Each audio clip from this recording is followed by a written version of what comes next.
I hope he stops.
Yeah. Are you good time?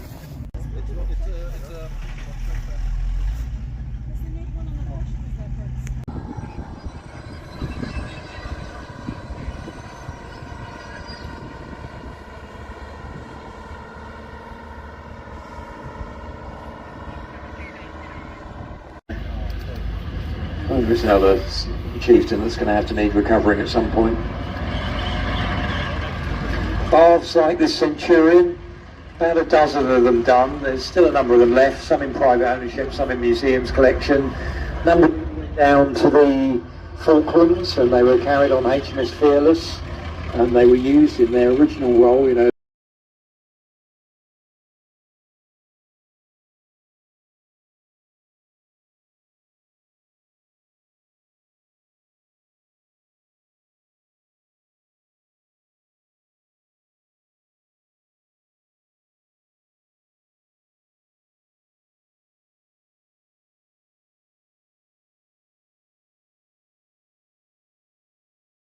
By the Armoured Engineers, this vehicle, from about the late 70s through to 2008. Initially, the Armoured Engineers, after the Cold War, when they went into that period, relied on Churchill, and Churchill was used up until 1968.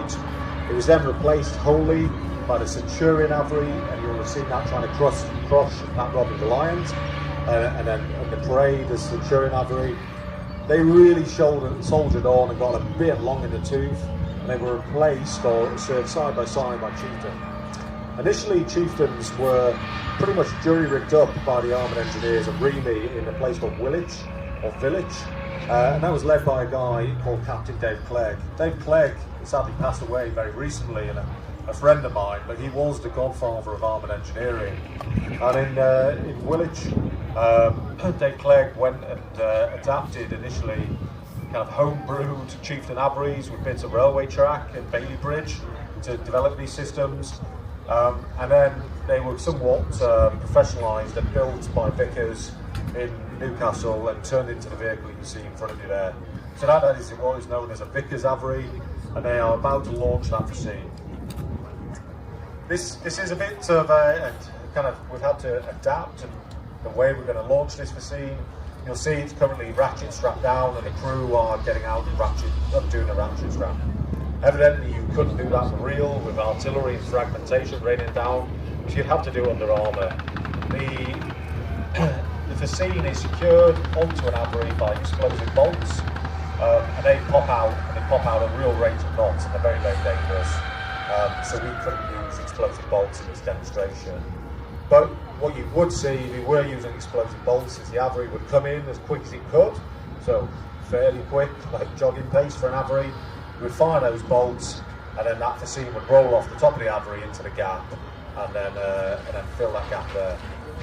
You can see it's gone in and slid off the top hamper, and then those pipes go into there and adapt to the gap and the hole there to fill it. So really good capability, because you're really quick and dirty when you get across an obstacle. You think to then protect the Avery as it comes across.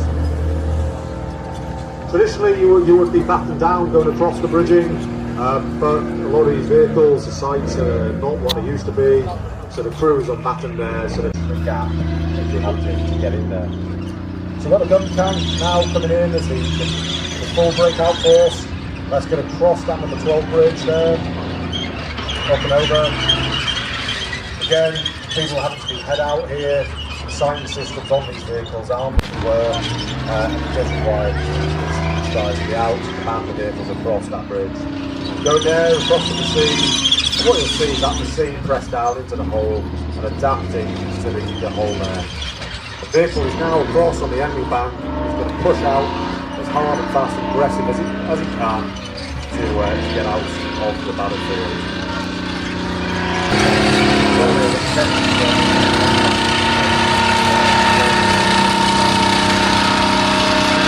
Don't worry, that's rope coming off the back of the Cooper. It's a bit of a pyrotechnic.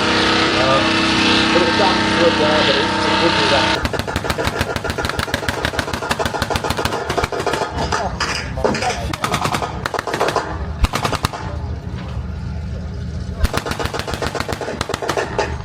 The German, their mortar team now, hopefully trying to take out the heavy armour.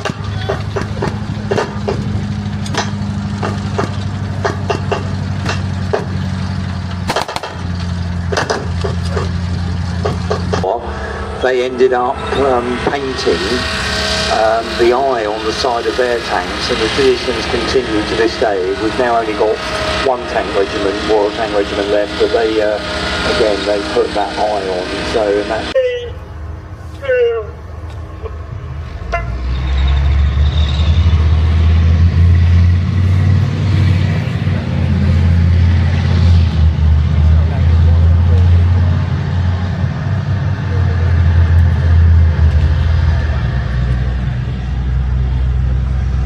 Well, that looks to me very clear winners there. The two in the front are the two Leopards, T72. I can't see through the dust what's going on over the back there. What do we got? We got the PZ68, the M60. I think this is only one heat. I think there's more to go.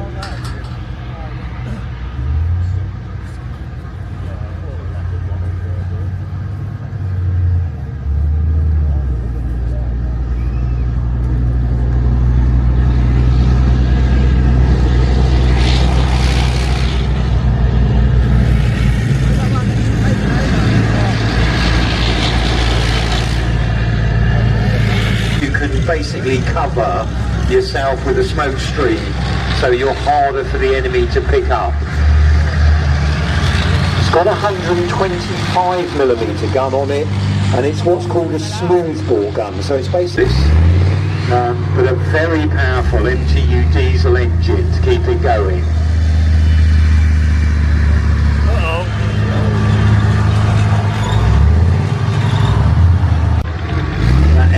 Goes into service in about 1950, and they towed to them those long Tom 155 artillery pieces, but also anti-aircraft guns. Sometimes they used both in service at the same time. Wheels, quicker, very good on the road, much more mobile, goes on for longer, tracked, great for getting to places wheels can't always get to.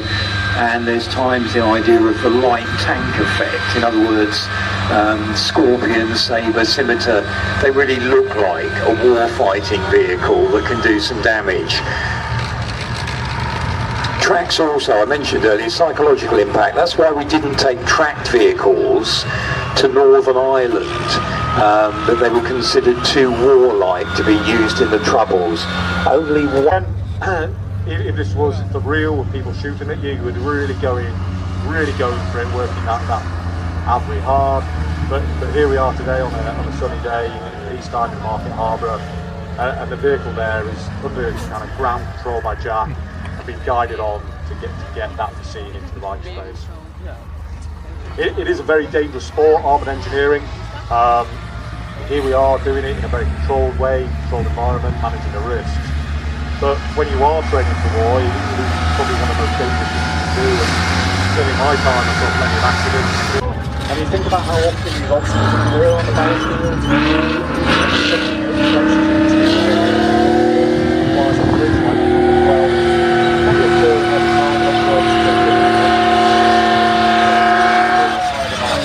Without it, you can't manoeuvre. If you can't manoeuvre, it's just a target.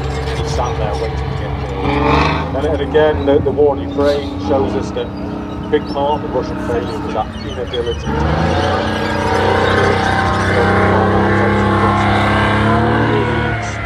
where the British the mine marking goals they've been put out in a fashion to how we're armed lines on waters there. That number 12 bridge is the part of the BR management system, so it's still in service today on the Titan armoured vehicle launcher bridge, ADLB. And for MLC 70, then upgraded to 18 crossing. And so what does that mean? Basically, there's a bridge there, you put it anywhere on the battlefield, and that'll let you get across an obstacle with pretty much something up to a challenge the kind of weight you would see in a rack. So really heavy and really technical things in there. The bridge itself is an interesting bit of engineering. It's made out of a 232 Alpha, a specialist alloy developed in Britain by the Military Engineering Experimentation Establishment. And that's a really high strength alloy that allows the bridge to perform so well and do the service in the battlefield. Slowly, if you look to your left, you'll see a Chieftain armoured vehicle Royal Engineers, so an Avery coming around. That big bundle of pipes on top of it is a maxi scene. So yeah, this is pretty cool, and I don't think these vehicles would have been seen together since really in kind of the early 90s. Perhaps Chieftain Avalab and Avery in 2008, but not since then. We should have a Centurion Avery coming around somewhere. If it's going to play ball. You'll see the bridge layer coming now into the home. For those Royal Engineers amongst us, we're going to give a demonstration today of a lobster crossing, but it's going to be representative. It's going to be a full-blown soft pour, so there's not going to be a discarded Savo round being fired by a 17-pounder and greater armour penetration than the 88 that we see on the Tiger. So sometimes it's the technology of the ammunition that can make it that much more effective as well as just the spot enemy tanks when they advance. They create something called tank destroyer command, completely different from the armoured regiments. That's a word as well. Now the other thing the Americans do is what's driving past now might look aeroplane there, they end up having to use other engines, 3 different engine types, a twin diesel from General Motors, and 4 of these vehicles are being built in factories. They can't be the type that was ultimately given to Yugoslavia after World War II. You recognise this one? These are the types of churches that ended up in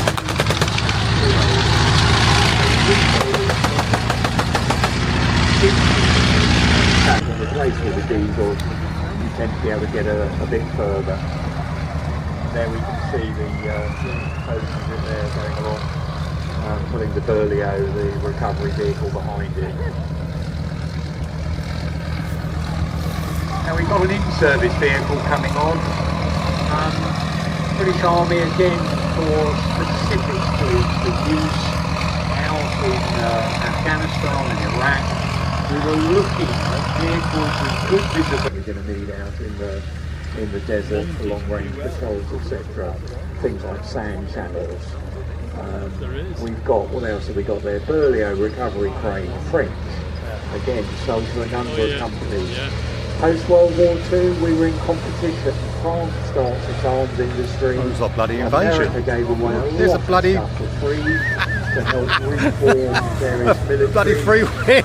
Around Europe, but when it comes to buying stuff, it's Britain and France who are in competition. French selling their little light AMX-13 tank, they're trying to get in the marketplace. We're trying to sell the Centurion tank, and then later CBRT, like we can see on the back of this rock strap there. Good international sales of CBRT, still in operation around the world. The whole family built with that same suspension, that same engine system. Later in British Army service they dieselised the fleet, so they put a diesel engine in. The idea there, the British Army went for a one fuel policy. We didn't want petrol engines, we only wanted one fuel. Obvious reasons. Number one, diesel is harder to set on fire, so it gives you a little bit more time to get out of trouble. With your vehicle careers in Kenya to plant peanuts, groundnuts, didn't work at all, and millions were wasted. Again, in Australia, they took some tanks and tried to use those for clearing forest and that. So there's one of those chassis totally taken off. They were all back. Very rare to find and there's that Dingo, wonderful independent horse being sold all around the world. I've got absolutely no idea what that lovely big 8-wheeler is driving past their load carrier. Looks like it might be built on a manned track chassis there, but again you can see the high-end frames on the top. And we've got some of these lovely recovery vehicles. Of course, some military vehicles have a use at their end of their military service. Lots of the Fodens, Scamels went into private ownership for recovery companies because they got an obvious use. As GMCs, trucks could go into the civilian sector for a number of years till the spares run out. But other vehicles, very much armoured vehicles, chassis.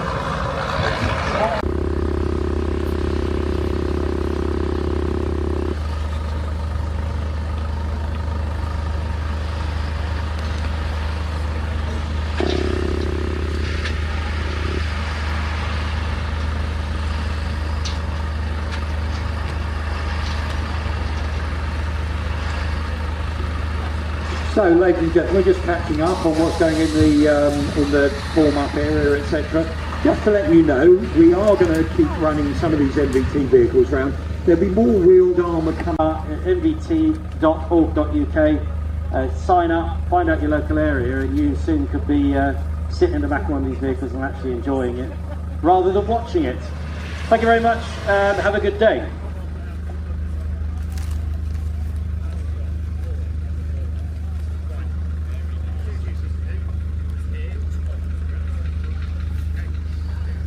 So, ladies and gentlemen,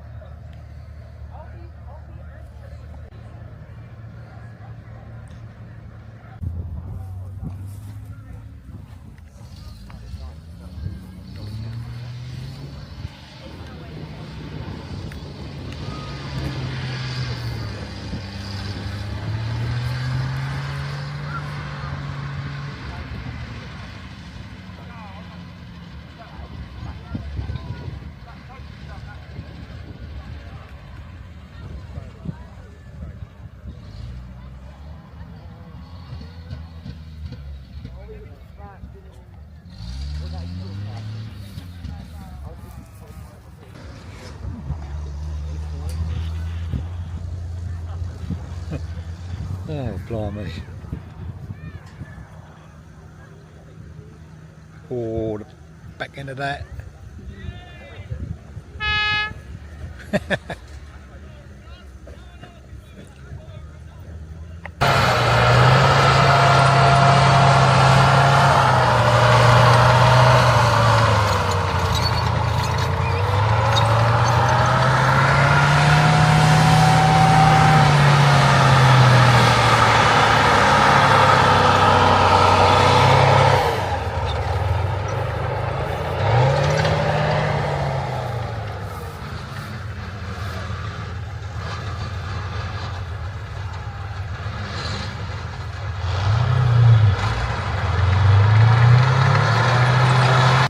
Oh, he's got his mate out to check the, he's going to dig in.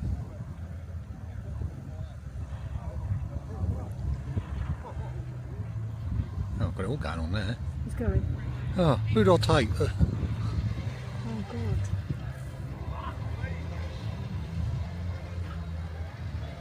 You've got another person in the back. But I just said that. the fire engine ain't made it.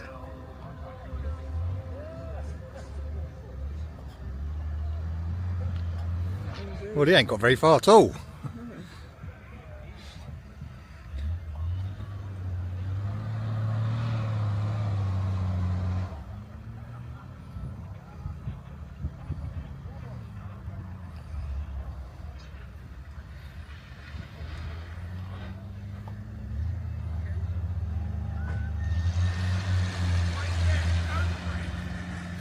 Just go for it.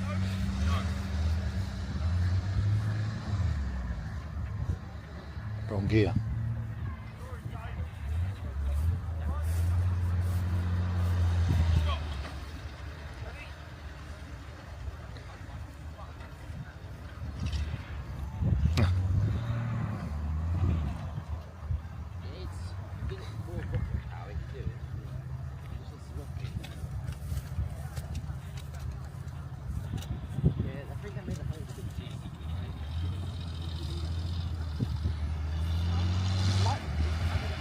Right, get yourself sorted out.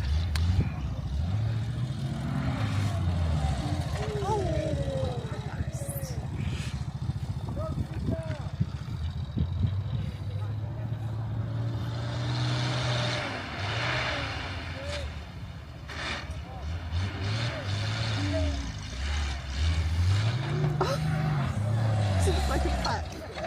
Ah!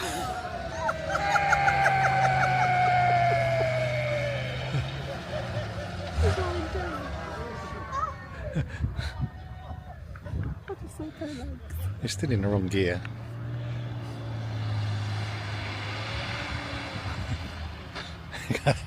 He's got to take off.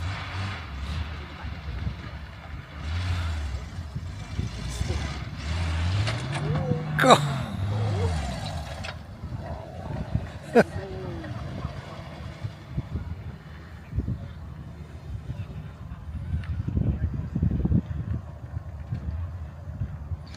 Where's his mate in the back gone?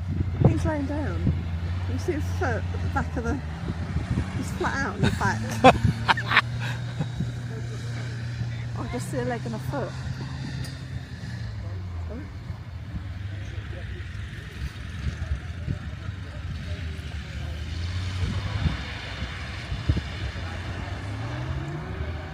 No.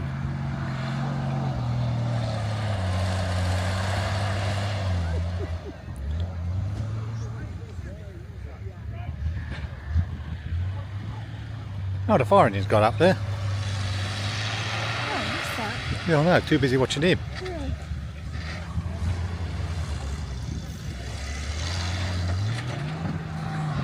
God, yeah!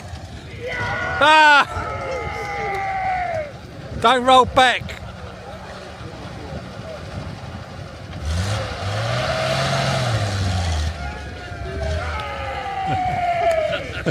There's a plug in the back!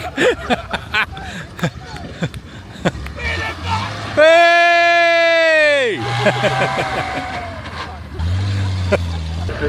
Britain bought the Osborne transporters after retiring. A wonderful guy who lives down in Sussex.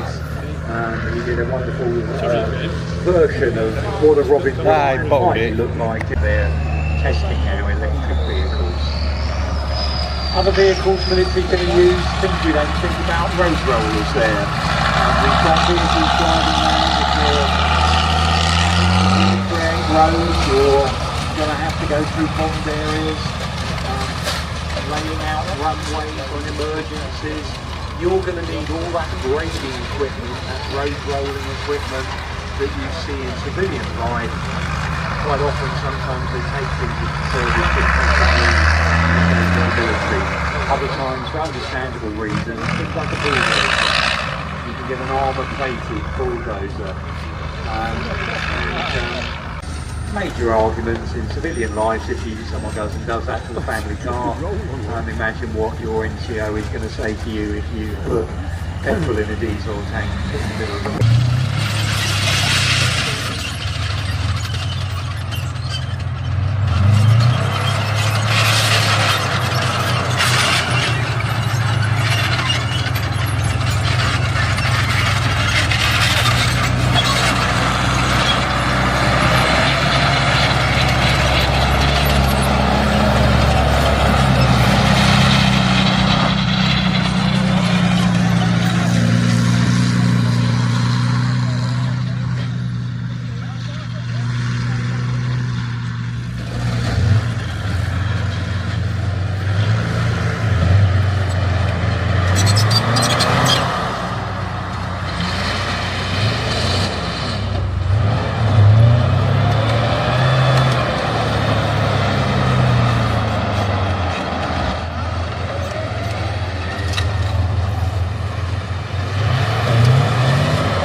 Nah, he ain't gonna make it.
The Tank Fest is really good. That was a